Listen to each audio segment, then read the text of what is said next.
Download this code and get free GPT-4o from codegive.com, link in the description below. Sure. Converting a pytorch tensor to a numpy array is a straightforward process. Pytorch provides a built-in method for this conversion, and it's important to note that the two libraries share the same underlying memory. This means that if you modify the numpy array, the original pytorch tensor will also be modified, and vice versa, as long as the tensor is not on the GPU. Prerequisites. To follow this tutorial, you should have the following installed: Python, pytorch, numpy. If you haven't installed them yet, you can do so using pip. Converting pytorch tensor to numpy array. Here's a step-by-step guide with a code example. Step 1, import the libraries. First, you need to import both pytorch and numpy.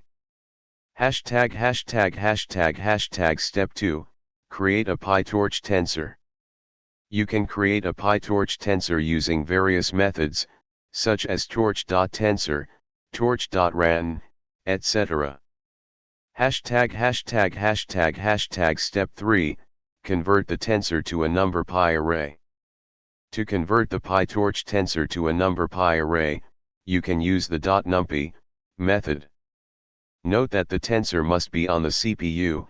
If it's on the GPU, you'll need to move it to the CPU first. Step 4, modify the numpy array.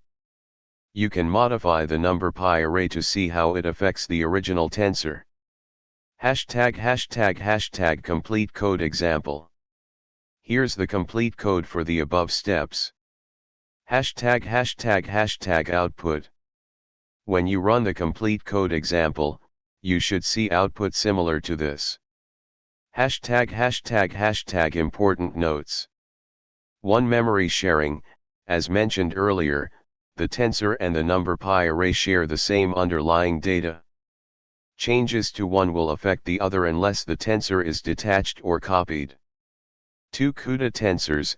If your tensor is on the GPU, you need to move it to the CPU first by using .cpu, before calling .numpy, like this, tensor.cpu.numpy. 3. Data types. Be aware of the data types when converting. PyTorch tensors can have different data types, example float, int, etc., and numpy will convert these to its corresponding data types. That's it. You now know how to convert a PyTorch tensor to a numpy array.